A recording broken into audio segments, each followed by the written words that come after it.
Gather round, young Padawans, for I shall tell thee of a saga of an age undreamed of. And unto this, Kyle Katarn, destined to wear the robes of a Jedi Master upon troubled shoulders. It is I, General Lotz, who alone can tell thee of his saga. Let me tell you of the days of high adventure.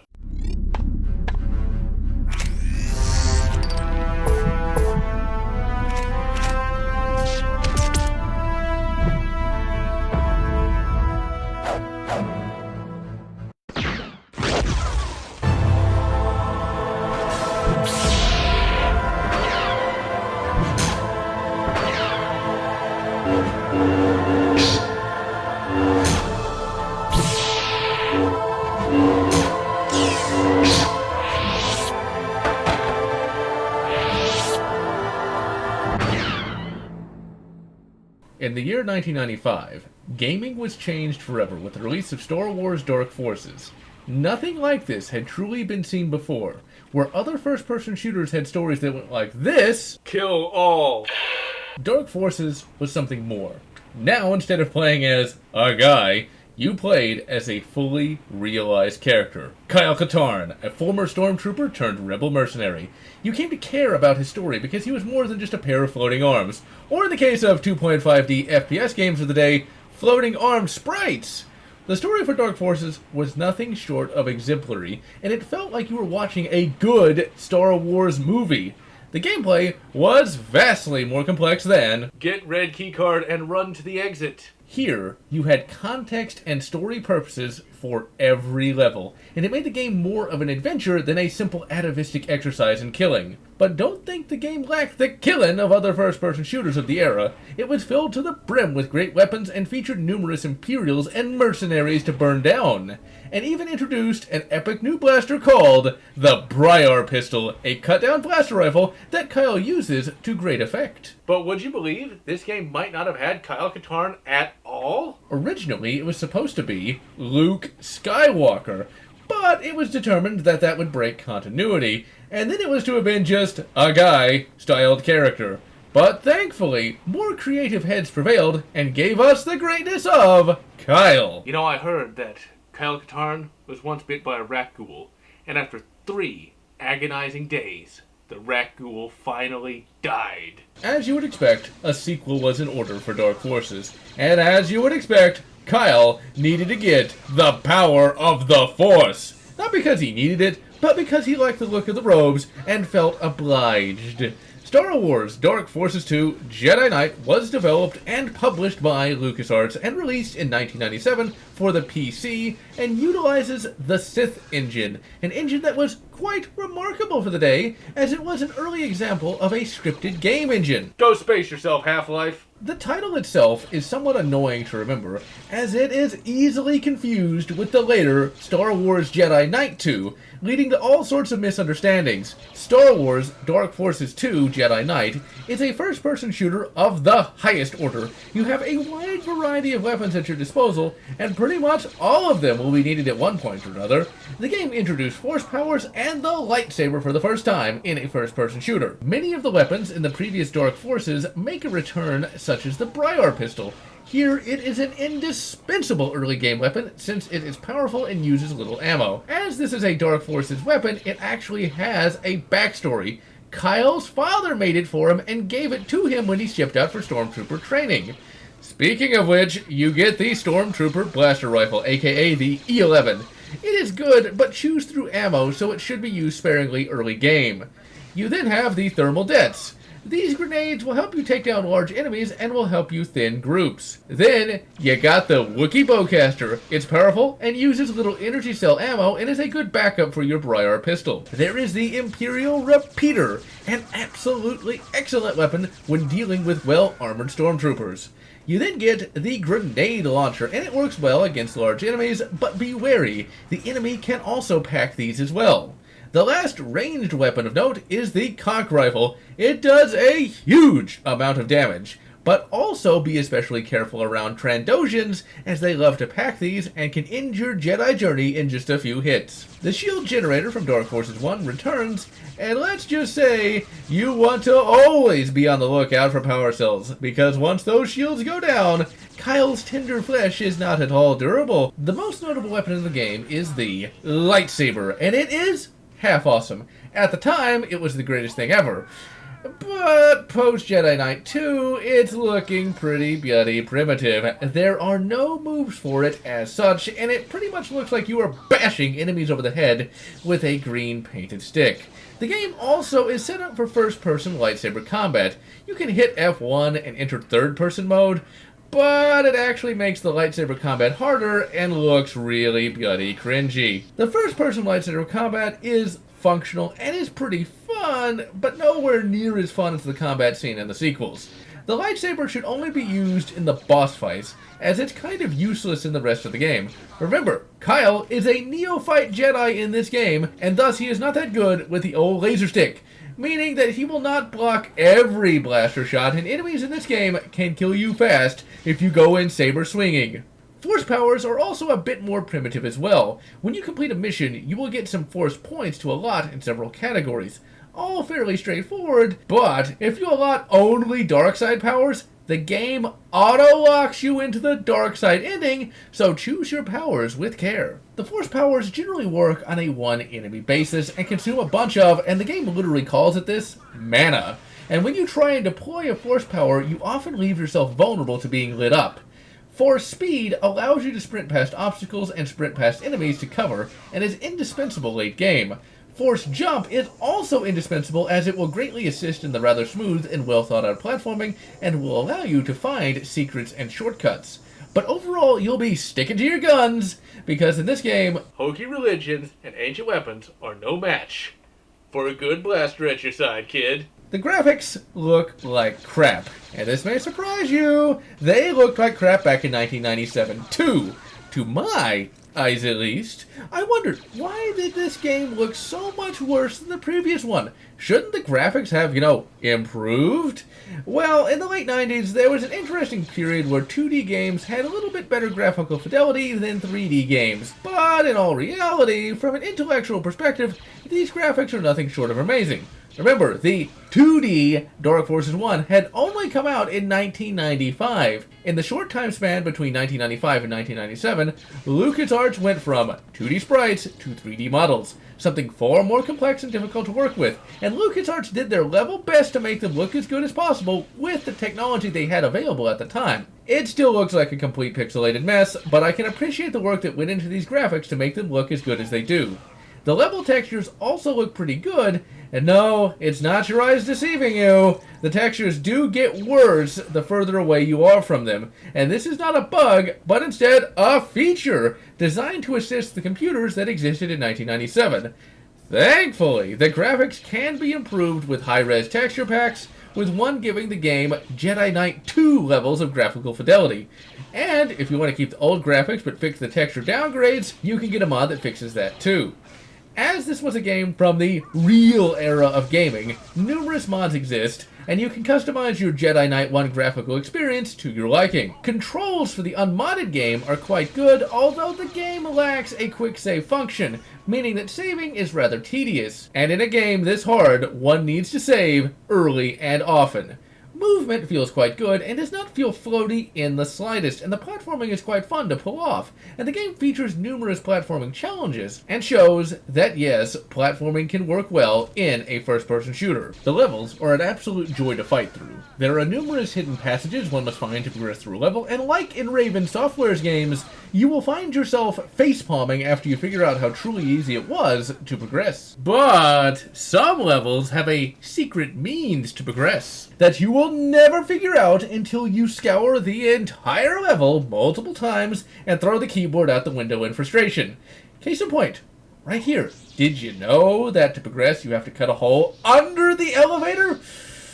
That's gotta be worth at least 100 dark side points on its own. The game's levels are quite impressive visually, as there are numerous huge details to be found, and the game never feels small. It never once feels like something that has to be scaled down to fit in limited space, and the game revels in being a PC game.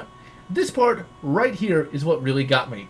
This could be something from a modern game, but for the weak texture work. And the whole game just feels like something brought back from a super advanced gaming future that never was.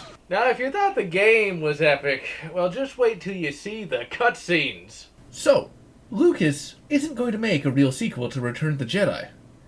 No problem. We'll just make it ourselves and cast an actor that looks kind of like Jonathan Frakes as the lead. And it will be the sequel that fans have been dreaming of since 1983. And the story for Jedi Knight 1 was so told in live-action FMVs that are more or less the real Episode 7.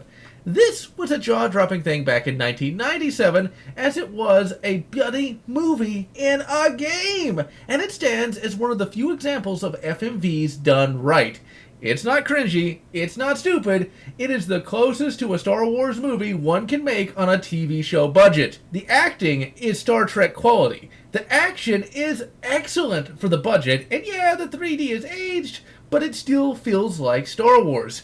Jason Court is Kyle Katarn, and is a joy to watch as he has 1/4 the charisma of Harrison Ford, and he steals every scene he is in. Angel Harry is Jan Ors, and she turns in a great performance, but is a bit underused. The main villain, Jarek, is played by the rather oddly named Christopher Name, and he is delightfully villainous, but he overacts just a bit. My favorite out of all the villains is the Dark Jedi Bach, played by Tim Winters. He is more or less the Joker if he was Force-sensitive and a Twi'lek.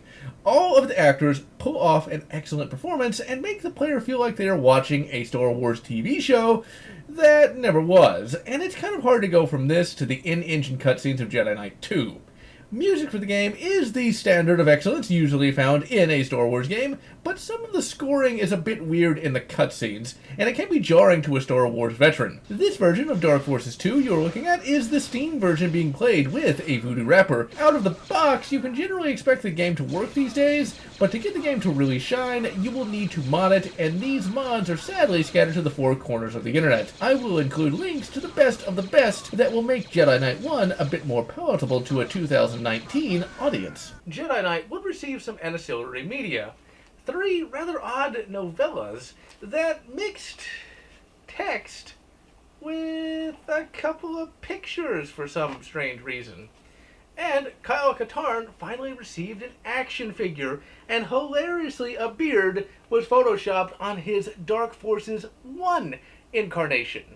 Overall, the action figure was quite excellent. It looks mostly like him, even though his shirt is blue instead of a tan. The Briar pistol looks okay. Overall, he's fairly well proportioned, and since he's a late 90s figure, he looks like he's on the roids a little bit. The novels were written by William C. Dietz. He is a fairly well-known military science fiction writer that in recent years came under fire for his horrible, canon-breaking Mass Effect novel. At the time of the publication of the Dark Forces novels, he was actually pretty decent at keeping with canon, and the novellas fit with established EU lore, but for some of the terminology. In these novellas, Jedi is used to describe Force users in a general sense, and is actually used to describe both light and dark Force users. And the Force is much more ephemeral and spiritual than in later works. The writing is weird. On the one hand, the word heck is used instead of hell. On the other hand, Kyle uses his lightsaber to cut open a random hell beast to get a plot tchotchke. And you read all about the small intestines being cut out. So yeah, at one point it seems like it's a junior novelization, and at another point it seems like an adult novel.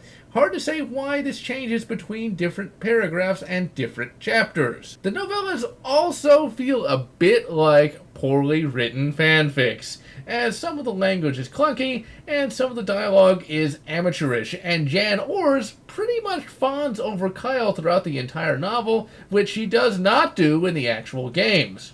The novellas are also really weird in that they are not standard novellas. Rather, they are paired with illustrations that don't really add much to the overall experience, but they do add to the overall price. Even when these things were somewhat available, they were pricey and now go upwards of $50 these days. The novellas were also never part of the EU proper, and they never appeared in any of the EU booklets, and have existed in a weird sort of obscure limbo. They are decent stories and add a bit of context, but are worth nowhere near the price of admission. And if you thought those were obscure, how about those audio dramas? Yeah, audio dramas that were never advertised in any way. Well, any way other than the tiny print in the novellas themselves. I have only ever listened to one, and I found that one at a local garage sale for about 25 cents. The acting is excellent, and the stories are engrossing, and they deserve to be released on Audible so that people can actually, listen to them and enjoy them. And now, we are going to go level by level and take a in-depth look at Star Wars Dark Forces 2 Jedi Knight. The intro cutscene for Jedi Knight is annoying, mainly because it is one of those bloody attract cutscenes, meaning that it is easily skipped, and the first cutscene in the game proper explains everything anyway, and to be honest, skipping the intro actually leaves a bit of mystery and makes the story arguably better. Even I missed the intro despite knowing it was there, due to the instinctual press of the escape key. The intro explains that Jedi Knight takes place after the Battle of Endor, making this one of the few post-Endor games. We are introduced to a new SSD, the Imperial Star Destroyer Vengeance. It's a bit too skinny, and yeah, it looks kinda cool, but it's got nothing on the old Executor or Eclipse. The villain for the game is a Mira Luca. Of course, I, the mighty general, know what his species is supposed to be, although at the time he was just supposed to be some blind guy. Named Jarek, he is a Dark Jedi with a small following of Dark Jedi apprentices. Saris, his lieutenant. Bach, his, Joker stand-in. Goran Pick, his Blaster Master wannabes. Ma, his Brooklyn Bruiser Sith. And last but not least, Yun, his, Twilight dude-looking guy. They all have fairly decent characters, and they are fun to fight and fun to watch. This cutscene shows that Jarek has kidnapped the, surprise, Jedi named Ron. What was he doing all this time? Yeah, that's the big problem with Order 66 survivors. Why didn't he talk to Luke? Why didn't he try to, fight the Empire and help the rebels a bit more? Moving on. The novella explains that he was captured with a bunch of rebels that were fleeing the Empire. Jarek wants to know where the Valley of the Jedi is. Ron, the Jedi here, attempts to resist, but Jarek uses Dominate Mind and gets the location. All is not lost because Ron uses the Force to get a lightsaber and slices Ma in half. In the novella, he is henceforth known as Half-Man. Go space yourself, Peter Dinklage! Sadly, Ron is defeated by the power of villain plot armor, as Jarek is able to use Force Freeze. It's a bit of a cheap power that is never seen or heard from again. Our first cutscene introduces Kyle, and is nothing short of amazing. We initially get to see a well-rendered Nar Shaddaa that looks like something straight out of a movie. Then we cut to Kyle listening to a holo message left by his father, and the message is really quite heartwarming and is a good use of audio-visual shorthand. We know from this that Kyle and his father had a mutually supporting and loving relationship, and this makes Kyle much more than the gruff mercenary than we saw in the first game. Also, it seems that Kyle decided to stop taking space roids, as he is now much more reasonably sized, and since that he's no longer on the roids, he can actually grow a beard. In this scene, we are introduced to the information broker 8088. He is a bit of an asshole, and ultimately double-crosses Kyle. Furthermore, we can see that, K2SO totally ripped off his body design. With Kyle double-crossed, he has to do what he does best, and get to fighting. Nar Shaddaa shows just how far gaming had come in 1997. The level is positively massive, with a great deal of puzzles to solve and enemies to fight, and is really tough to complete, and you better get used to seeing this over and over again.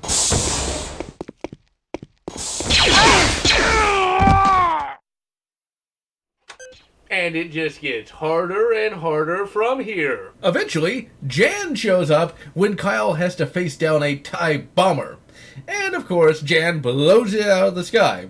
They then have an endearing and delightful conversation. It shows the easy familiarity that both characters have.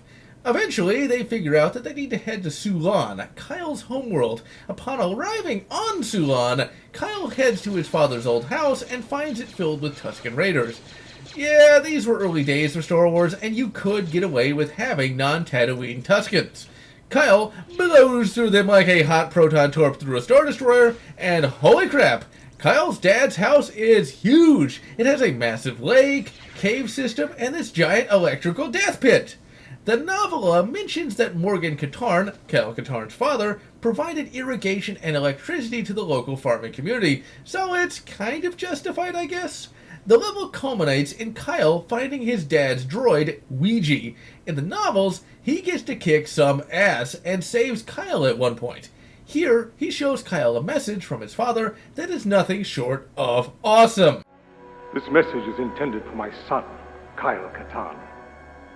Kyle, I have left two very important items for you.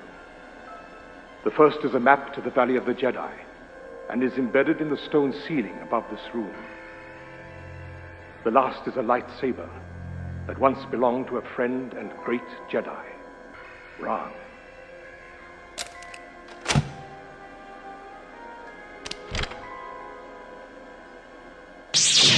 Use it well. Use it for good. Go space yourself, Disney. You'll never be that good. Kyle finds out that AT-88 has absconded with Morgan Katarn's map to the Valley of the Jedi. The Valley of the Jedi itself is a Force locus point. Whoever possesses it could potentially be powerful enough to control the whole universe! Kyle sets out to find AT-88, and the levels just get better and better and harder from here.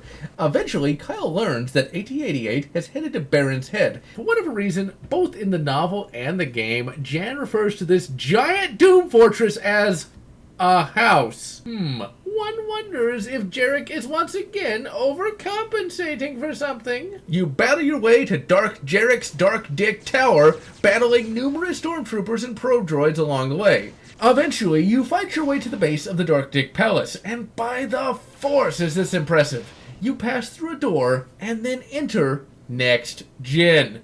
Look at the size of this map.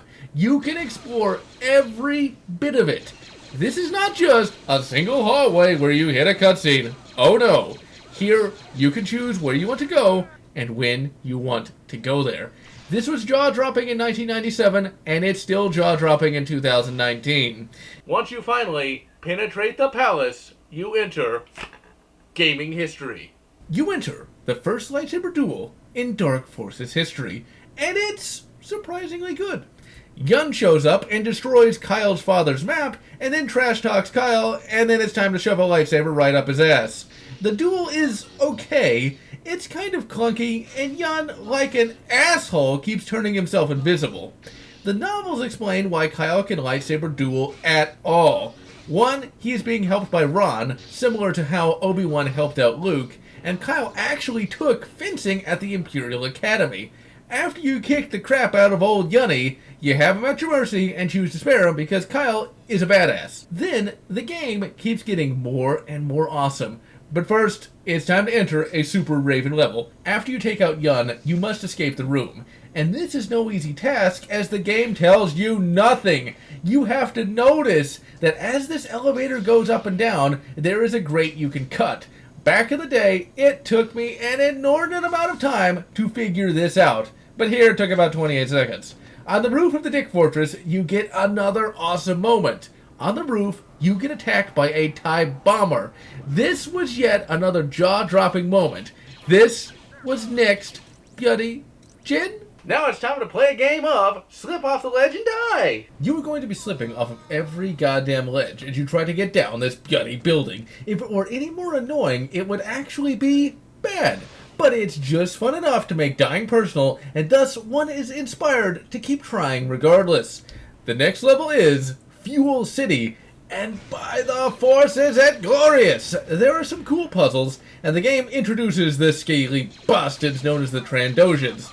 And they don't know that Kyle is equally as scary as they are. Why only equally, you may ask? Well, they're armed with Trandosian cock rifles, and they can kill you even if you're at full shields and health in just a few hits. And the game loves to put them in blind corners.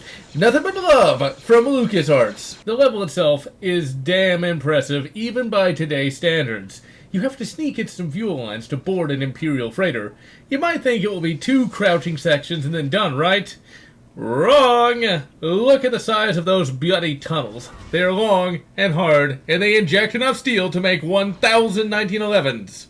See that big-ass ship? You go there. No cutscenes, no loading transitions. You go there in real time and fight atop it. The freighter level is also transcendent. The ship is huge, and to progress, you really have to master those force powers. And you have to look up and down to find certain objects or interactable items. The Dark Jedi boss in this level is a tag team match. You gotta fight Gore and Pick.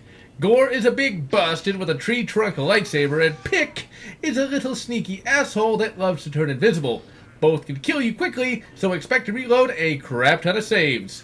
The novel's versions of events is simultaneously cool and crap. In fact, most of the novel's versions of the lightsaber duels lack any sort of artistry, and most just feel really anticlimactic. And this fight here is a good example of that. In the novel, Gore is pretty much useless and gets shot in the face by Kyle, Indiana Jones style. Cool, but Gore really should have been better than that.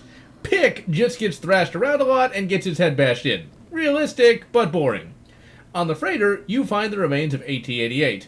Never cut a deal with a Sith. You might find yourself losing your head in the end.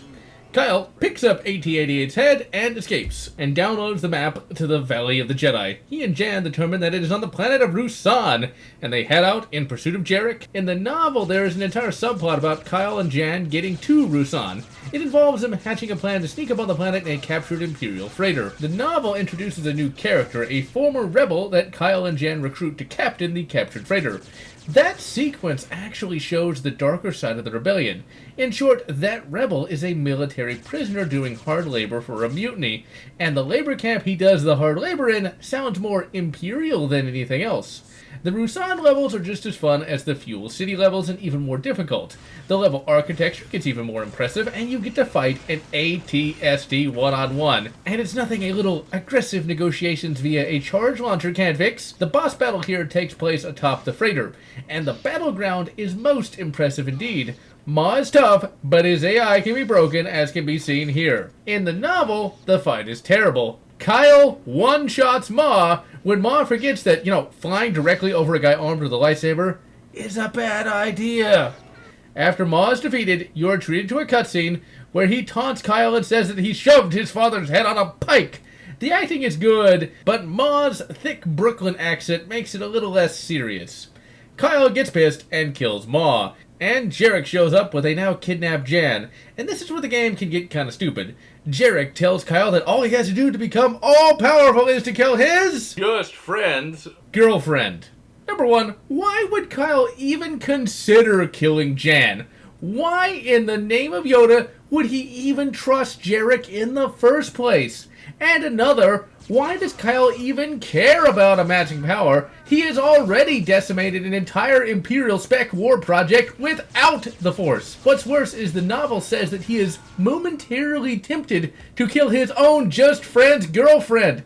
This makes no sense. And if you have too many dark side points, this is where the game auto-decides for you and makes Kyle kill Jan. When Kyle tells Jarek where he can shove his lightsaber, Jarek uses the Force to push you onto the freighter and then somehow makes the freighter crash really, really slowly. Gravity aside, this is one of my favorite levels in the game. You have to make it down to the hangar to board the Moldy Crow.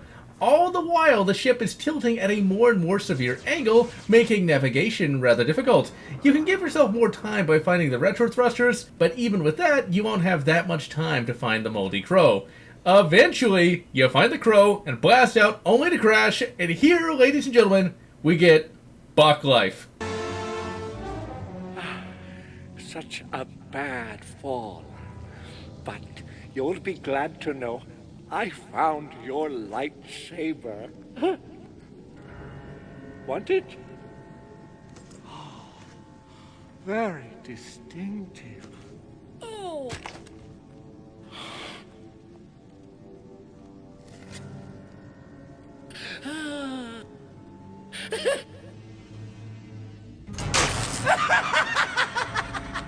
Not so distinctive now, is it? Smoke weed every day. The scene continues and has Yun save you by taking a blow meant to kill you. In the cutscene, he says that you deserve a fight and to not just be killed. This is good audiovisual shorthand, as it does not feel out of character for the hot-headed Yun. In the novel, there is significantly more character development for Yun, and we get a number of POV scenes with him having doubt about Jarek's cause, and Ron even talks to him here and there. The battle here is with Saris. Ron's introduction for her has him saying that he actually fears her. Ron, shouldn't she be kind of lame compared to Count Dooku, Darth Vader, and the various Inquisitors?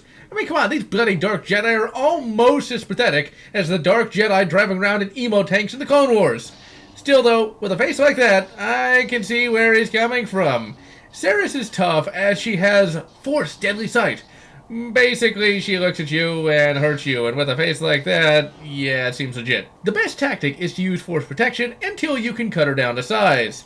Now, it's time to fight to the Valley of the Jedi, and the levels from here on out are equally punishing and impressive, with some puzzles that make Raven Software ones look easy. Eventually, you fight your way to the Valley of the Jedi. The valley itself is in the location where 1,000 years before, Khan and his Brotherhood of Darkness detonated their thought bomb to kill the Jedi Master Hoth and his Army of Light. The game does not mention this, but the novel does. Part of this will later be retconned in the first Darth Bane novel. Here, Khan is using his Spirit Bomb attack, thinking it will wipe out both him and the Jedi. In the Darth Bane book, he thinks it will only take out the Jedi and doesn't know that Darth Bane sabotaged the bomb to take out both sides.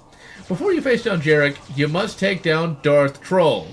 Bach is by far the most annoying and tough boss to fight. Why? It's simple little AI behavior, but one that will confound you. LucasArts taught Bach the mysterious and long-forgotten force power of bunny hopping. It makes this busted hard to hit and hard to avoid. The sheer joy of finally taking down Darth Joker is enough to earn you at least 1,000 Darkside points. The final battle with Darth Jarek is tough and annoying. He is a puzzle boss as well as a standard one. Mostly you just need to cut him up, but if you don't cut him up fast enough, he can somehow get ultimate power and the game is over. Basically, you have to kill him up before these statues move too close to this pillar. Once you cut Jarek down to size, Kyle, being the wily bastard that he is, tricks Jarek into attacking him one last time. And Kyle finally puts paid to that overacting, scenery-chewing Mira Luca. In the novel, Jarek actually thought this would work. Oops. And the game ends with Kyle somehow quickly carving his father and Ron's likenesses into the stone of the boss arena, horribly defacing other Jedi statues in the process.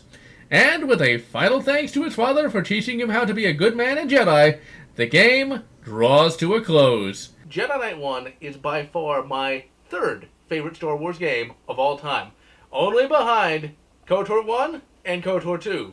So why does no one talk about the bloody thing? This is due to several factors. For one, Jedi Knight 1 was never released on consoles, meaning if you didn't have a PC, you were out of luck. 2, it never received a release in the mid-2000s like the other Star Wars games. And 3, it was hard to play until 2009 when it was re-released on Steam, and even then the Steam re-release as of 2009 was pretty bloody bad. While we are looking at the Steam version today, this is a Steam version that was updated at some point since 2009, as in 2009 the game was just dumped on Steam with no optimization for modern PCs. With Dark Forces 1 and Jedi Knight 2 and 3, you don't really need to do that much tweaking to get the game to work well, and if you want to be lazy, you don't have to do pretty much anything. That is not the case for Jedi Knight 1. To get the game working even in 2019, you need to jump through a bunch of hoops and download a bunch of mods to get even something as simple as the bloody mouse scroll wheel to work right. Due to the high skill ceiling surrounding just getting the game running, Jedi Knight 1 sadly languishes in obscurity. But hopefully with this video, I can give Jedi Knight 1 its place in the sun. And so that is the classic that is Jedi Knight 1. And so, I am General Lotz, wishing you good. Star Wars Connect, I don't want to do that next month. And of course good, Wolfenstein, Old Blood, or whatever makes you happy. If you enjoyed this video, please consider subscribing, and if you can, please consider supporting me on Patreon so that I can continue bringing you this awesome content.